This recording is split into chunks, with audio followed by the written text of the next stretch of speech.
il regarde le morceau de viande, il regarde la massue. Et il fait un calcul très rapide. Douleur, jouissance. Les anges ne sont pas mieux que les planctons. Ils sont dirigés de A à Z par Dieu. Revenir sur Terre, il n'y a pas pire que cela.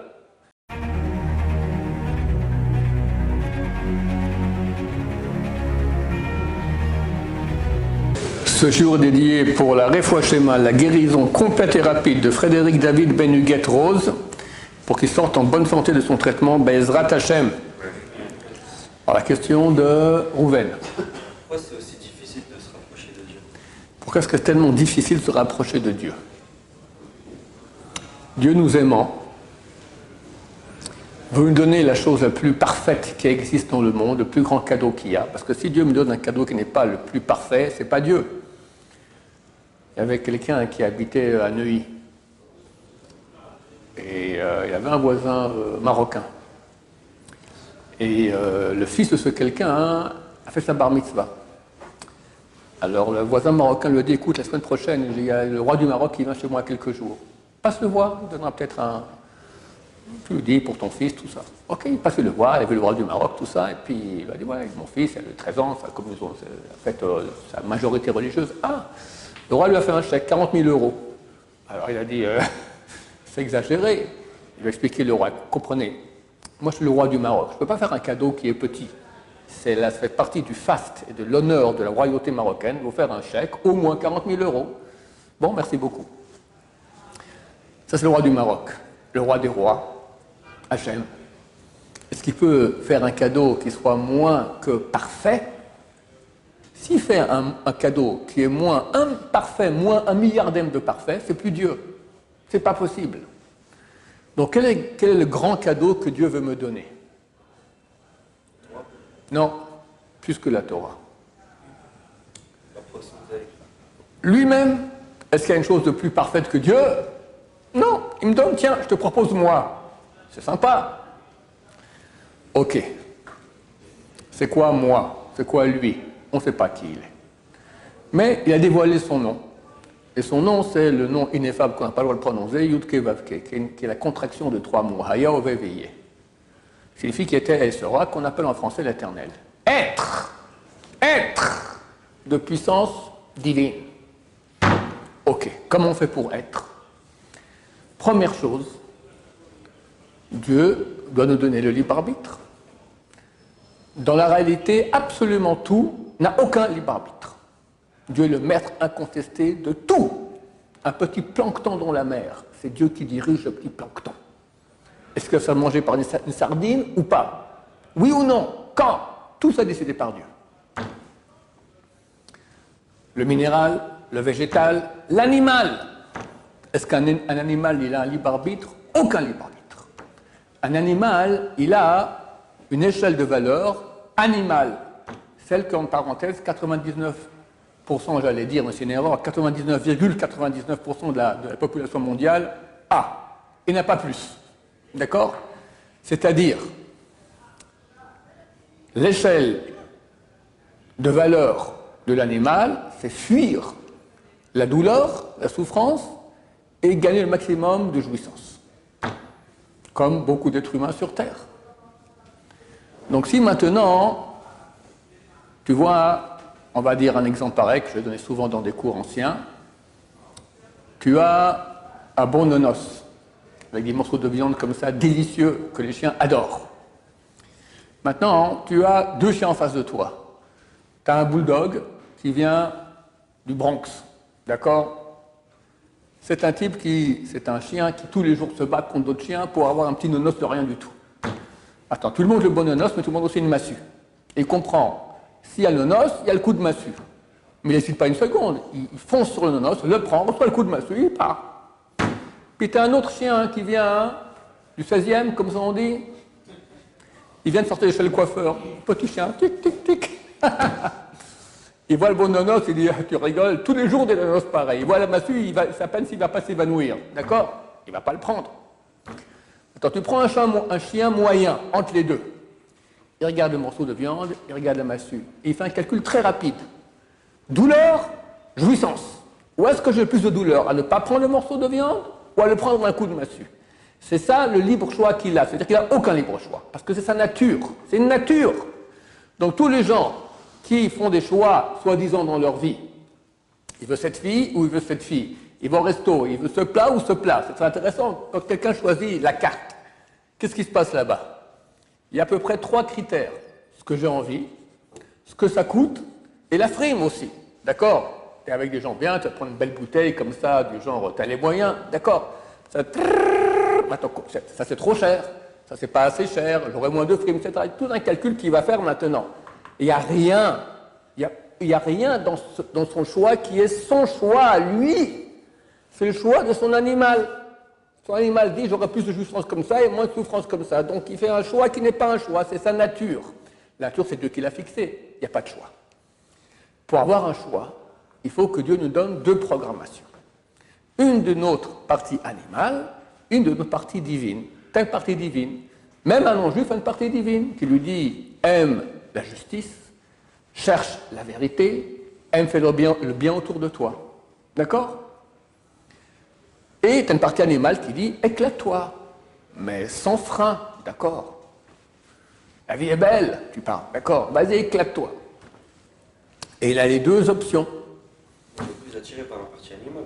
Alors, on est plus attiré quand on est petit et animal, on est plus attiré par la partie animale. Mais quand on grandit, on reçoit une partie divine qui est inhabituelle chez nous. On n'est pas habitué à ça, on est habitué à l'animal. Mais elle a une puissance terrible. Parce que l'appât de la vérité, c'est quand même une chose qui est très très puissante. Alors, il faut savoir se dépasser au niveau de l'animal et arriver à se brancher avec le divin. Mais c'est un travail. Attends, ce travail-là, c'est ça en ça que tu exerces ton être. Tu es. Parce que si Dieu t'avait donné que la neshama divine et de façon naturelle, tu es comme un ange, tu es un nul. Les anges ne sont pas mieux que les planctons. Ils sont dirigés de A à Z par Dieu. Alors, il n'a aucun mérite.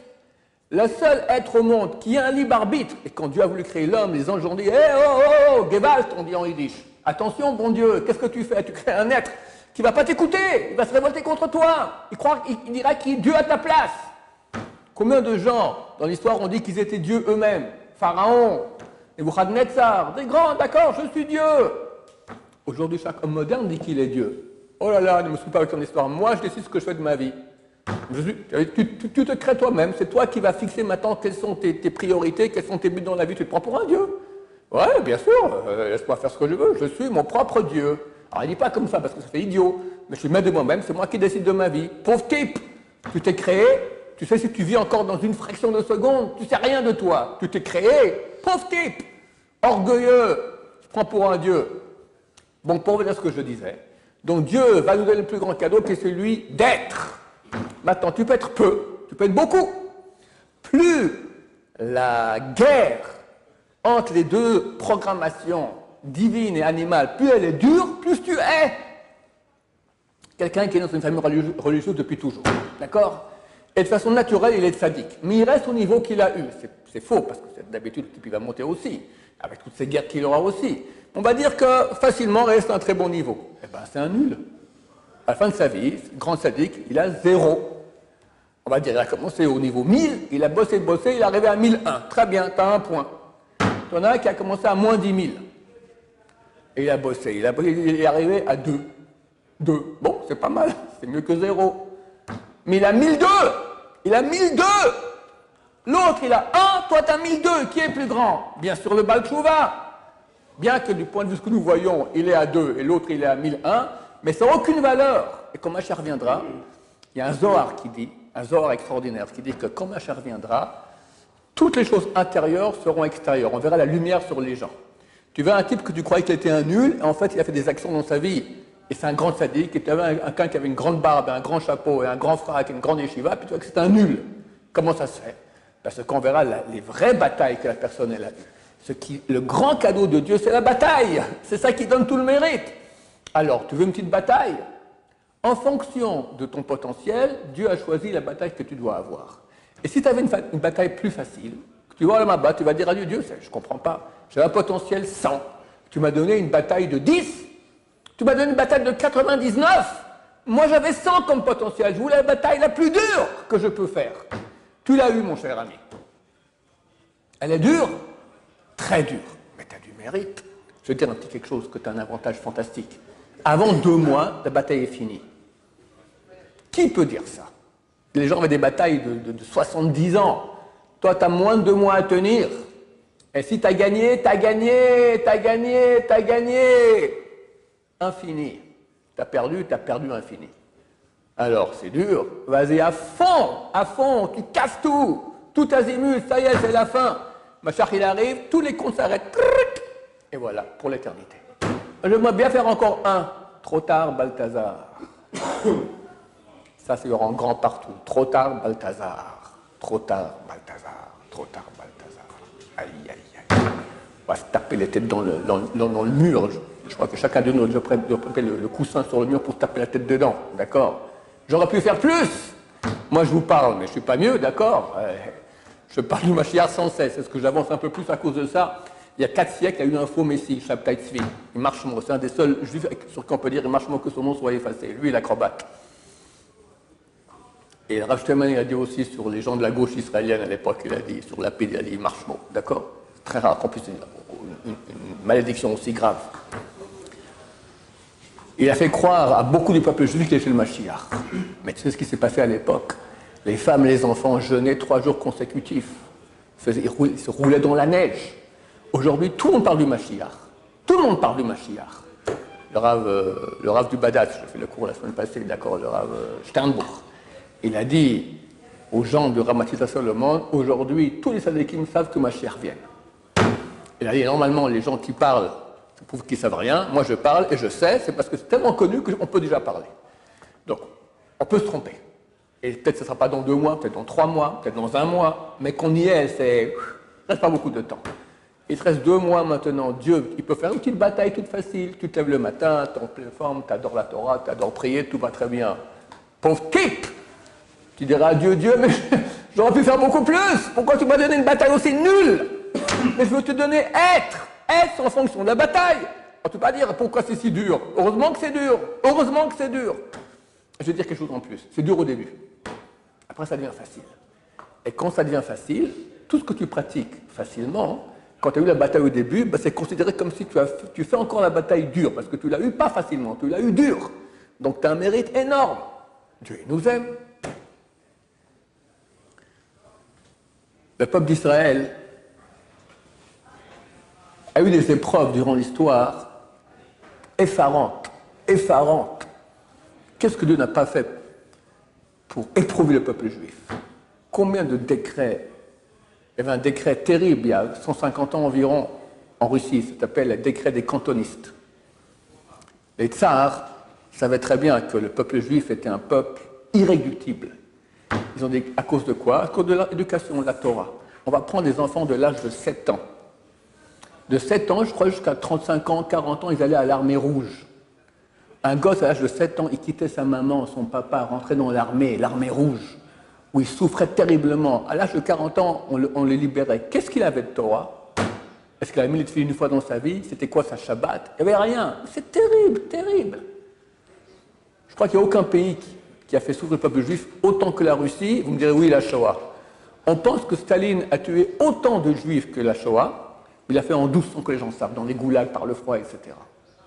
Et regarde, on voit bien qu'aujourd'hui, tous les juifs qu'on reçoit de Russie, ils n'ont plus rien. Et une bonne partie qu'on reçoit qui ne sont même plus juifs, d'accord? Terrible, terrible. De tout temps. Mais, il y a des juifs qui sont battus. Il y avait un sadique que j'ai connu, il a écrit un livre qui a été traduit en français, s'appelle Être juif, c'est le Rav Zilber. Ouais, hein? Rester juif. Voilà, le Rav Zilber. Après, ils se trouvent souvent Mincha ensemble. Mais ce type-là, il s'est battu contre l'Empire russe, contre le KGB. Il s'est battu. Et Dieu était avec lui, il avait des grands miracles. Alors c'est pas facile, c'est terrible. À Netanya, il y a un quartier au nord de Netanya qui s'appelle le quartier de Tzantz. C'est un quartier de Hasidim. C'est la communauté du Rav de Tzantz-Kloisenburg. Une communauté. Aujourd'hui, l'initiateur de cette communauté, il est décédé. C'est un Rav qui a vécu la Shoah, il a perdu ses 11 enfants pendant la Shoah. Après, il est venu en Israël, il s'est remarié, il a amené des enfants, il a créé un quartier entier, l'hôpital de Lianiado, c'est à lui, d'accord, c'est lui qui a initié cela. dans la Shoah. Jamais il a mangé non cachère des Horaïta. Quelqu'un gagne, il trouve un morceau de viande. Pas cachère. Mange ou pas? Mange. Bien sûr. Puis quoi, rien fait, tu vas mourir sinon. Eh bien lui, il ne mangeait pas. Il s'autorisait à boire du lait non chamour. Le lait, s'il n'y a pas une observation depuis le moment où il est trait jusqu'à la consommation, il n'est pas ou enfermé avec un tampon ou un juif voit, interdit la consommation. Pourquoi? On a peur que le goy a mêlé un peu de lait de chamelle ou de lait de truie dans le lait de vache. C'est pas cachère. Tout ce qui sort de ce qui est impur est impur aussi. Bon, à Auschwitz, il était à Auschwitz, le rabbin de Kleinselbourg, d'accord, à Auschwitz. Trouver de lait de chamelle, il faut y aller. Du lait de truie aussi. Donc lui s'autorisait à boire du lait de vache, mais que les sages d'Israël ont interdit de peur qu'on a mélangé. C'est interdit d'Arban, les sages d'Israël. Et après, il a vu qu'autour de lui, on commençait à dire sur lui qu'il était musulman. C'est quoi un musulman? C'est pas quelqu'un qui va à la messe coranique, d'accord, à la mosquée. Musulman dans les camps, c'était la terminologie qui était utilisée par les détenus pour dire quelqu'un qui commençait à maigrir au niveau des fesses à un point tel, on savait que c'était le non-retour. Ce type-là, il a tellement maigri, dans quelques semaines, il est mort. Et il a entendu qu'on disait sur lui le Hadmor, il est musulman. Et il s'est dit, si c'est comme ça, pourquoi je continue à salir ma bouche avec du lait non cachère? S'il doit mourir, au moins que je meure avec une bouche propre. Il a arrêté de boire du lait non cachère à Auschwitz. Et il a survécu. Et il a survécu. C'est grâce à des gens comme ça que le peuple d'Israël, toi, mon cher ami, t'es juif comme ça, tu crois aujourd'hui, après 3336 ans qu'il a ce peuple, t'as des ancêtres. Au Maroc, tu viens du Maroc, Rabbi Ben Attar, le roi Chaim HaKadosh, il y a 300 ans, il a dit aucun exil a été plus dur au peuple d'Israël comme celui du Maroc. Du Maharav, il appelle le Maghreb, d'accord? Le Ramban Nachmanide, il écrit il y a 800 ans, il parle des tortures que faisaient les Romains aux Juifs. Ils prenaient des boules de fer comme ça, qui chauffaient à rouge, ils les faisaient sous les aisselles comme ça, les attraper. Ça fait hurler, d'accord? Mais le Ramban n'a pas connu des choses bien pires que le peuple d'Israël a vécu. Le Orham HaKadosh, quand il parle de la souffrance du Maroc, c'était énorme. La souffrance des Cosaques. Rabbi Nachman de Breslev, il est enterré à Breslev. Pourquoi? À Ouman. Pourquoi? 30 000 juifs ont été égorgés là-bas par Chmielnicki, le chef des Cosaques, d'accord? Parce qu'ils ne voulaient pas se convertir au christianisme. Les croisés, des choses terribles. Ils ouvraient le ventre d'une femme enceinte, enlevaient le bébé, mettaient un chat à la place et recousaient. Les nazis, mais ça ne manque pas des horreurs qu'on a fait au peuple juif, c'est phénoménal. Tout ça pour une seule chose, parce que tu es juif et tu es le peuple de Dieu. On veut que tu arrêtes d'être juif. Si tu disais, moi je suis prêt à être chrétien, on l'acceptait tout de suite. Non! Et toi, tu as des épreuves? Oui, il y a des filles, il y a Internet, il y a se lever le matin, étudier la Torah. Ok, mais tu comprends en relativisant. Tu es juif grâce à des ancêtres pareils. Sinon, aucun de nous serait juif aujourd'hui si on n'a pas eu des ancêtres qui, dans des conditions infernales, ont dit je reste juif à tout prix, à tout prix. On doit être fier de cela. On doit être prêt à cela. Un Yetzer Hara qui vient par un peuple occupant contre nous, c'est plus dur, c'est plus facile quelque part. Le Yetzer Hara aujourd'hui qui vient comme une prostituée qui t'embrasse. Le Zohar, il dit que tous les matins, le Yetzer Hara vient déguisé en prostituée qui nous embrasse de ses baisers. Viens mon mignon, t'es chou, tout ça, voilà, reste un peu au lit, va faire un tour, regarde un truc sur Internet et machin, la vie est belle, il n'y a pas le feu au lac, comme on dit chez nous en Suisse, voilà, faut pas trop se presser. Bien plus dangereux. C'est une forme de Yetzer Hara aussi. Il n'y a pas d'époque où le peuple juif, il n'y a pas d'époque où les juifs, chacun, a été confronté à des épreuves. Parce que Dieu veut nous donner. Et plus l'épreuve elle est dure, plus le don il est grand. Et s'il ne donnait pas cela, alors on serait venu au Olam Haba et on l'aurait accusé Dieu, à Dieu ne plaise. Comment tu ne m'as pas donné une épreuve qui est aussi grande que mon potentiel? Je n'ai pas réalisé mon potentiel. 2 mots pour revenir sur Terre, pour finir encore le reste du potentiel qu'on a parlé. Revenir sur Terre, il n'y a pas pire que cela. Quand La Torah, il y avait un rabbin qui s'appelait Rabbi Shimon Amsoni, qui s'appelait Rabbi Nechemia Amsoni. En hébreu, il y a une préposition qui s'appelle et. Anochel hatapuach, je mange la pomme. Anochel et hatapuach, je mange la pomme. C'est exactement la même chose. On peut mettre la préposition et, on peut l'enlever. Or, dans la Torah, très souvent, le mot et qui est écrit. C'est pas pour rien. Donc, ce Rav Shimon Amsoni, qui s'appelle Rabbi Nechem Amsoni, il a commencé à expliquer chaque mot et qu'il y a dans la Torah. Ça vient rajouter une chose. C'est ce qui est arrivé, et Hachem Elokecha Tira, tu auras la crainte d'éternel ton Dieu. Et qu'est-ce que je peux encore ajouter dont il faut avoir la crainte comme Dieu? Il dit, je me suis planté, je retire tout ce que j'ai dit. C'est on dit, mais tout ce que tu as fait, il dit, de même que je le mérite pour ce que j'ai fait, comme tout le travail d'explication, je mérite d'avoir retiré tout cela. Et venu Rabbi Akiva, il dit, non, il y a aussi, et c'est les Chachamim, les sages d'Israël, dont il faut avoir la crainte comme celle de Dieu. Pourquoi je raconte ça? Il commence. Bereshit, bara, Elohim, et Hashamayim, et Haaretz. Au début, Dieu a créé le ciel et la terre. Et pour le ciel, et pour la terre. C'est quoi le et? Qu'est-ce qu'il vient rajouter? Et le ciel, le paradis. Avec le fait, ça décrit le paradis. Et Haaretz avec la terre, l'enfer. Revenir sur terre, c'est pire que l'enfer. C'est un enfer. Tu vas monter là-haut, tu vois qu'il te manque une partie du potentiel parce que Dieu était bon avec toi. Il dit, allez, je te fais cadeau. Mais comment tu me fais cadeau? Tu me fais cadeau, mais j'ai raté, je peux être beaucoup plus. Maintenant, être beaucoup plus dans l'Olam Haba, la différence qu'il y a entre un degré et un autre, elle est infinie. On parle du monde d'infini. Donc c'est une perte infinie. Tu te diras, Dieu, merci Dieu de m'avoir fait l'épreuve moins grave. Comme ça, j'ai moins de vie que mon copain qui lui avait la vie plus dure. Il y a des millions de milliards d'années-lumière plus haute que moi. Tu vas accepter une chose pareille? Jamais. Je vais raconter l'histoire. Je connais quelqu'un. Hein. C'est le petit-fils de Baba Meir. Baba Meir, c'est le fils de Baba Saleh.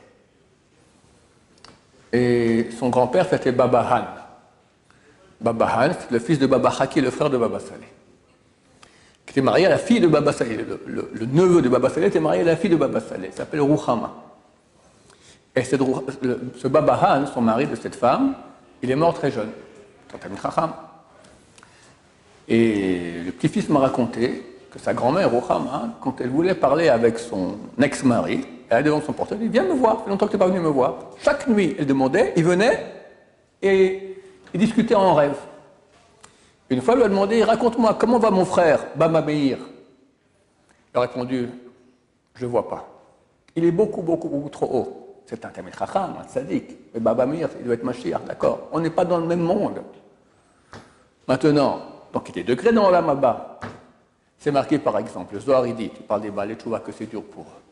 C'est marqué que les tzaddikim, ils vont dans le 3e paradis. Il y a plusieurs paradis. Numéro 3, c'est pour les tzaddikim. Et un paradis pour les Baalei Teshuvah, numéro 4. Beaucoup plus grand. Chaque différence dans l'Olam Haba, c'est infini. Et c'est écrit que les tzaddikim du numéro 3 veulent aller des fois un peu regarder qu'est-ce qui se passe dans le numéro 4. Interdit. Même une petite visite guidée en bus là, interdit, rien. Tu ne peux rien voir. Tu es un tzaddik, tu restes dans le 3. Qui y a dans le 4 les Baalei Teshuvah? Ça veut dire des ordures qui ont fait Teshuvah. Combien c'est beau, combien c'est grand. Mais pourquoi c'est une ordure? Il dit, mon cher ami, il était ordure, mais il s'est battu. Toi, tu sais Shabbat facile, la Torah facile, tu as reçu depuis que tu es petit, dans le biberon, tu l'avais. Lui, il a reçu tout le contraire. Et il s'est battu pour chaque chose. Il va au 4e paradis. Alors dis-moi, mon cher ami, tu veux le 3 ou le 4? 4. Alors, tu veux te battre? Eh bien, il faut se battre, mon cher ami. Et je t'ai dit, tu as de la chance, c'est pas long, c'est pas long. Si quelqu'un lui dit maintenant, tu as encore voilà, 2 mois, vas-y, défonce-toi, après c'est fini, tu n'as que le mérite, mais il n'y a aucune limite, aucune limite. Achète-toi un Streimel, une grande barre. Vas-y à fond, tout azimut, mon cher ami.